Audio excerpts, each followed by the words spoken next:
샬롬. 오늘도 변함없이 하나님 앞에 나오신 우리 모든 성도님들 환영하고 축복합니다. 같이 기도하시겠습니다. 사랑이 풍성하신 아버지 하나님, 오늘도 하나님과 동행하는 귀한 하루 되기를 원합니다. 주님의 십자가를 붙잡고 부활의 소망으로 넉넉하게 오늘도 이기며 살게 하옵소서. 나의 노력으로 사는 것이 아니라 예수님의 십자가 앞에 모든 문제를 저희가 다 맡기고 안식하는 하루가 되게 하여 주시옵소서. 오늘도 말씀의 빛을 비추어 주시고 하나님께서 기뻐하시는 말씀만 선포되도록 인도해 주시옵소서. 예수님 이름으로 기도하옵나이다. 아멘. 오늘 저와 여러분에게 주신 하나님 말씀은 출애굽기 33장 12절에서 23절 말씀입니다. 같이 합독하겠습니다. 모세가 하나님 여호와께 아뢰되 보시옵소서, 주께서 내게 이 백성을 인도하여 올라가라 하시면서 나와 함께 보낼 자를 내게 지시하지 아니하시나이다. 주께서 전에 말씀하시기를 나는 이름으로도 너를 알고 너도 내 앞에 은총을 입었다 하였사온즉 내가 참으로 주의 목전에 은총을 입었사오면 원하건대 주의 길을 내게 보이사 내게 주를 알리시고 나로 주의 목전에 은총을 입게 하시며 이 족속을 주의 백성으로 여기소서. 여호와께서 이르시되 내가 친히 가리라. 내가 너를 쉬게 하리라. 모세가 여호와께 아뢰되 주께서 친히 가지 아니하시려거든 우리를 이곳에서 올려 보내지 마옵소서. 나와 주의 백성이 주의 목전에 은총 입은 줄을 무엇으로 알리이까? 주께서 우리와 함께 행하심으로 나와 주의 백성을 천하 만민 중에 구별하심이 아니니까. 여호와께서 모세에게 이르시되 내가 말하는 이 일도 내가 하리니 너는 내 목전에 은총을 입었고 내가 이름으로도 너를 알미니라. 모세가 이르되 원하건대 주의 영광을 내게 보이소서. 여호와께서 이르시되 내가 내 모든 선한 것을 내 앞으로 지나가게 하고 여호와의 이름을 내 앞에 선포하리라. 나는 은혜 베풀 자에게 은혜를 베풀고 긍휼히 여길 자에게 긍휼을 베푸느니라. 또 이르시되 네가 내 얼굴을 보지 못하리니 나를 보고 살 자가 없음이니라. 여호와께서 또 이르시기를 보라, 내 곁에 한 장소가 있으니 너는 그 반석 위에 서라. 내 영광이 지나갈 때에 내가 너를 반석 틈에 두고 내가 지나도록 내 손으로 너를 덮었다가 손을 거두리니 네가 내 등을 볼 것이요 얼굴은 보지 못하리라. 아멘. 오늘 이 말씀을 가지고 하나님과의 동행과 친밀함의 복이라는 주제로 말씀을 나누겠습니다. 이스라엘 백성이 금송아지를 만들고 숭배한 사건은 엄청난 후유증을 가져왔습니다. 여호와의 임재를 자기 멋대로 눈에 보이는 형상으로 대체하려고 하다가 오히려 하나님과의 언약과 또 그 친밀했던 하나님과의 관계가 파경에 이르게 된 거죠. 하나님께서 모세의 중보기도를 연락하셔가지고 이 백성을 진멸하시는 일은 하지 않으시겠다고 그렇게 약속하셨습니다. 그렇지만 하나님은 이 섭섭한 마음이 아직 풀리지가 않으셨어요. 33장 1절을 보니까 아직도 이스라엘 백성을 내 백성이라고 부르시지를 않습니다. 그리고 하나님께서는 그 사자, 천사를 먼저 보내서 가나안 땅의 거민들을 쫓아내고 그 땅에 너희를 이르게 하겠지만은 나는 너희와 함께 가나안으로 같이 올라가지 않겠다. 이렇게 말씀하십니다. 하나님의 동행과 임재 없이 너희끼리 살아보라고 이렇게 말씀을 하시는 것이죠. 한 가정에서 아버지를 모시고 자식들이 정말 멋진 여행을 가려고 준비를 하다가 어쩌다 자식들이 아버지를 몹시 섭섭하게 한 일이 생겨서 아버지 마음이 많이 상했습니다. 그래서 아버지께서 나는 같이 안 갈 테니까 너희들끼리 다녀오라고 말씀하십니다. 그때 아버지 마음을 어떻게 풀어드려야 할까요? 자식들 중에 그동안 아버지 말씀을 제일 잘 듣고 아버지와 제일 친밀하고 또 아버지가 믿고 신뢰하는 자식이 대표로 나서서 아버지 그러지 마세요. 저희가 잘못했습니다. 용서해 주세요. 다시는 안 그러겠습니다. 저희들과 같이 가주세요. 이렇게 모세가 지금 하나님을 설득하는 중입니다. 첫 번째 모세의 이 기도가 12절과 13절 말씀이죠. 하나님께서는 제가 하나님께 은총을 입은 자라고 말씀하지 않았습니까? 그런데 이 백성을 이끌고 가나안으로 가라고 말씀하시면서 누구를 저와 함께 보내주실지도 알려주시지도 않았습니다. 제가 주님의 은총을 받은 자라면은 저에게 하나님의 계획을 제발 알려주십시오. 그리고 이 백성은 주님의 백성이고 또 주님이 책임지셔야 하는 것을 기억해 주십시오. 이렇게 모세가 기도하고 있는 것입니다. 이 기도할 때 모세의 마음이 얼마나 무거웠겠습니까? 하나님께서는 너희끼리 올라가라고 하시지 이 무거운 짐을 나 홀로 지고 이 모세가 이런 마음 아니었겠습니까? 하나님께서 모세의 이 첫 번째 기도에 대한 이 응답이 이제 14절입니다. 여호와께서 이르시되 내가 친히 가리라. 내가 너를 쉬게 하리라. 하나님께서 모세의 그 마음의 중심을 다 보고 계신 것입니다. 모세의 그 무거운 마음을 내려놓으라고 말씀하시는 것이죠. 마치 그 마태복음 11장 28절에서 수고하고 무거운 짐진 자들아 다 내게로 오라. 내가 너희를 쉬게 하리라 하는 그 말씀을 보는 것과 같습니다. 그러나 모세는 자기 마음의 문제가 아니라 자기 마음이 지금 문제가 아니라 하나님께서 이 백성들과 같이 가실 것인지 그것이 더 궁금합니다. 그래서 다시 한번 하나님의 정확한 뜻을 알기 위해서 두 번째 강구를 드리는 것이죠. 그래서 15절 말씀입니다. 모세가 여호와께 아뢰되 주께서 친히 가지 아니하시려거든 우리를 이곳에서 올려 보내지 마옵소서. 16절에 또한 기도가 계속됩니다. 나와 주의 백성이 은총 입은 줄을 무엇으로 알리이까?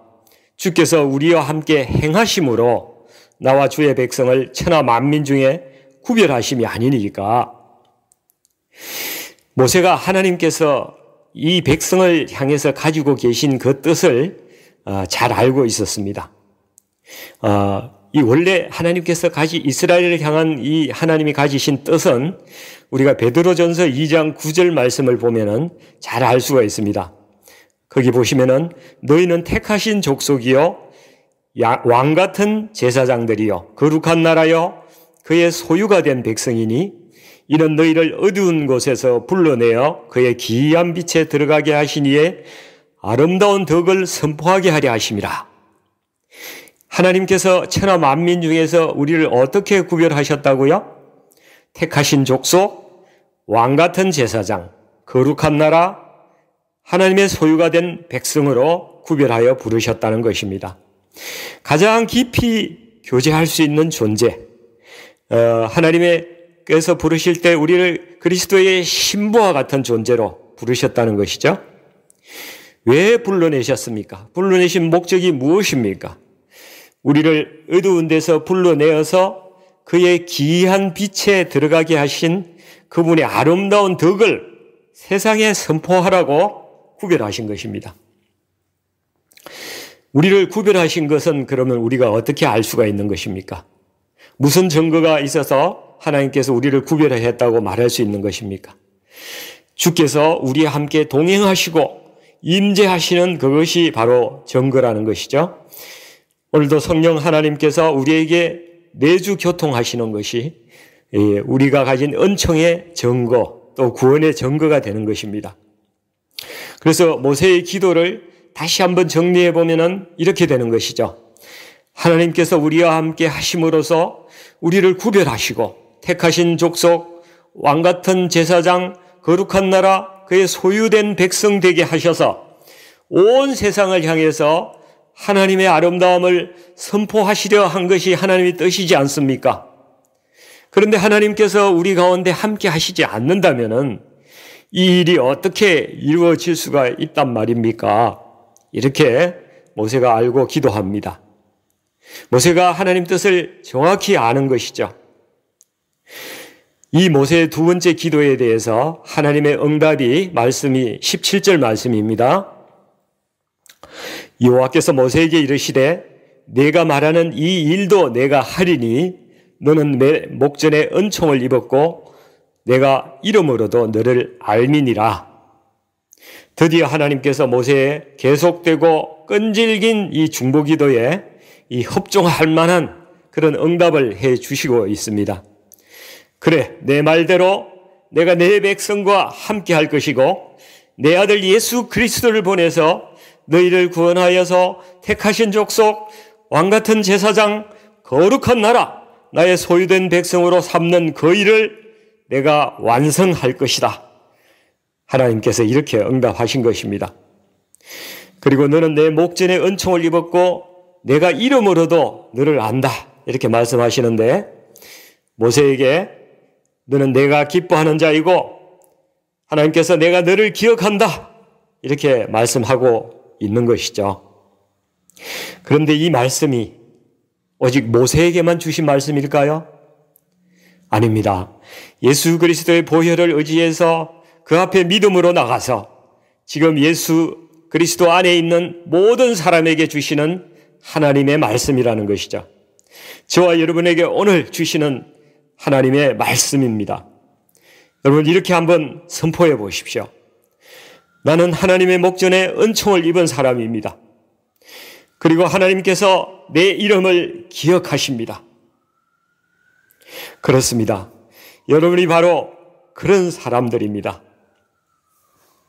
이제 본문 18절에서 23절까지는 그 하나님과의 가장 친밀한 교제 가운데 있는 모세가 이 땅에서는 우리가 사람으로서는 경험할 수 없는 최고의 그 경험, 하나님의 영광을 체험하는 그 장면을 설명하고 있습니다.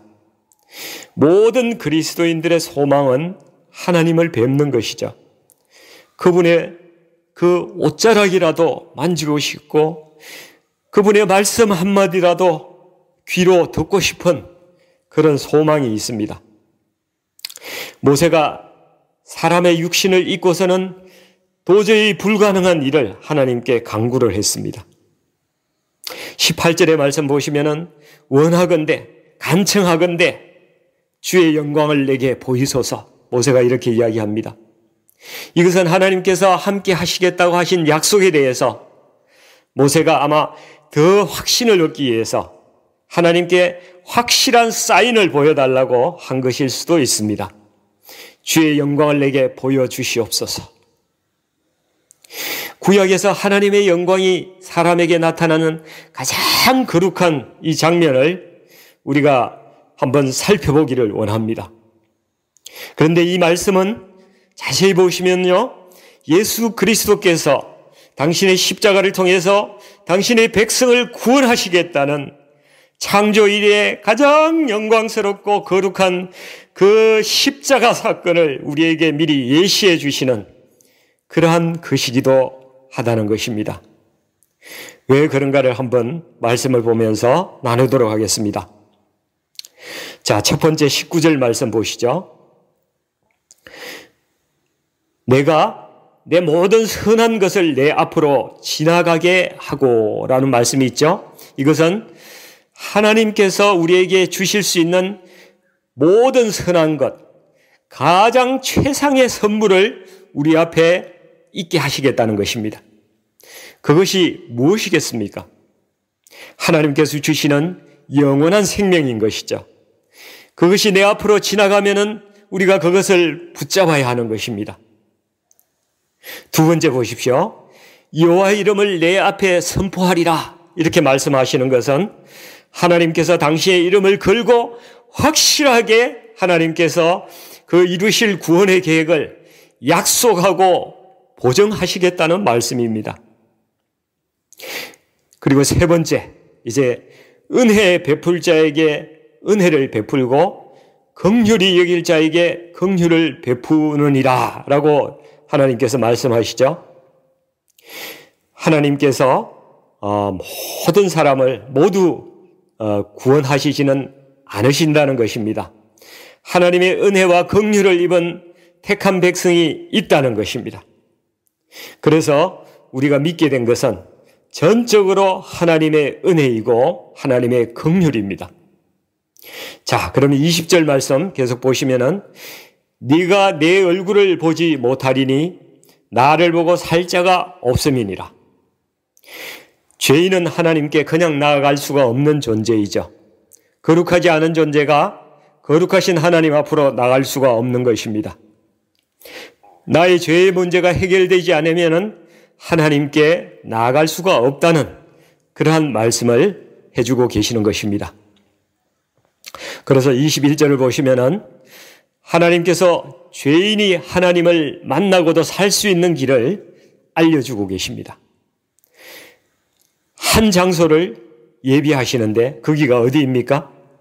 내 곁에 한 장소가 있으니 너는 그 반석 위에 서라.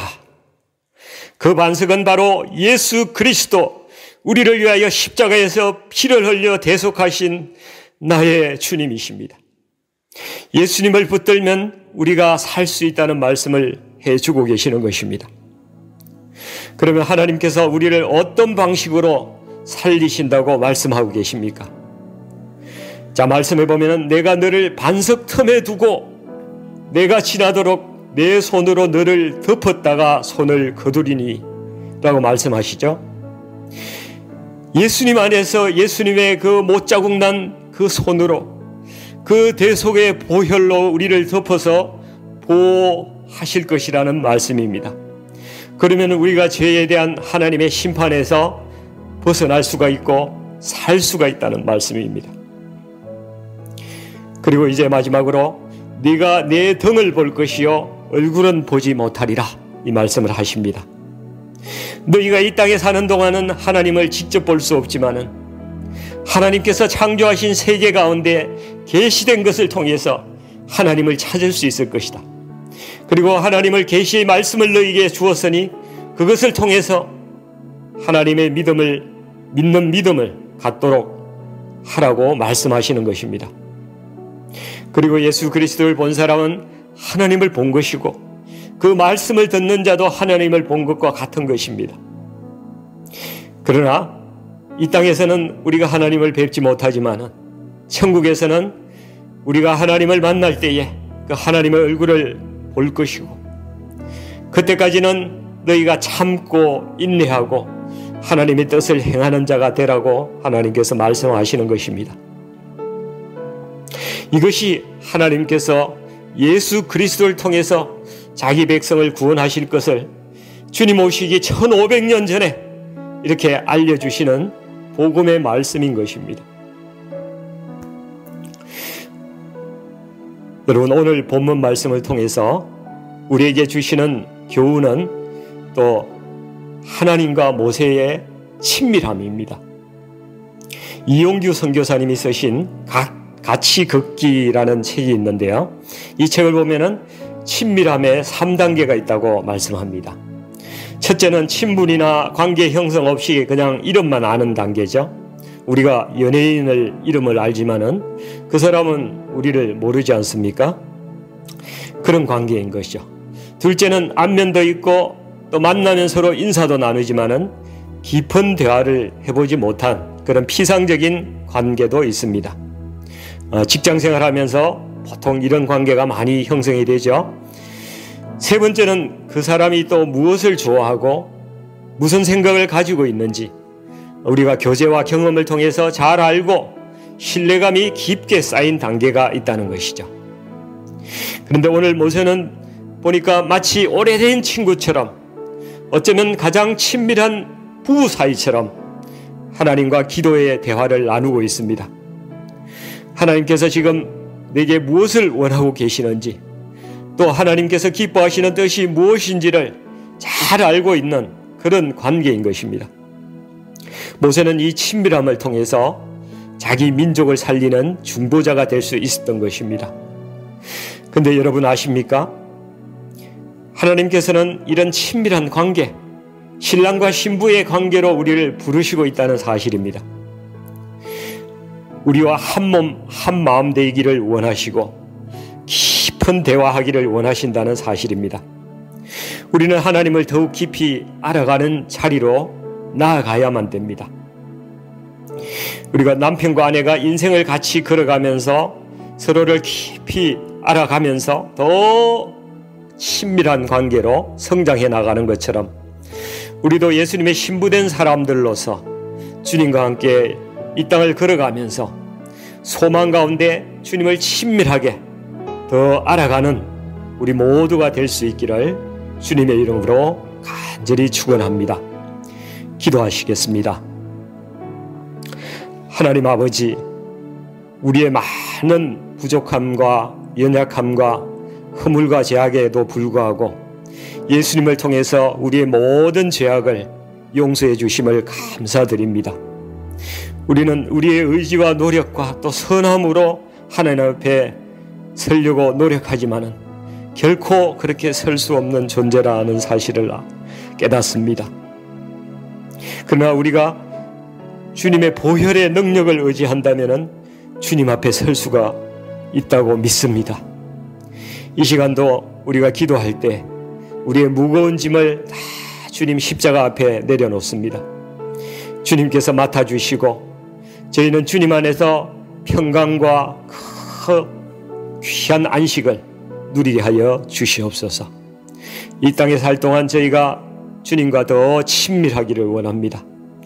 우리가 주님의 뜻을 알고 기도하며 또 순종하는 자가 되어서 하나님을 기쁘시게 하는 자로 살게 하여 주시옵소서. 저희가 주님의 거룩한 신부로 가장 가까운 친구로 될 수 있도록 주님 저희를 인도해 주시옵소서. 예수님의 이름으로 감사하며 기도하옵나이다. 아멘.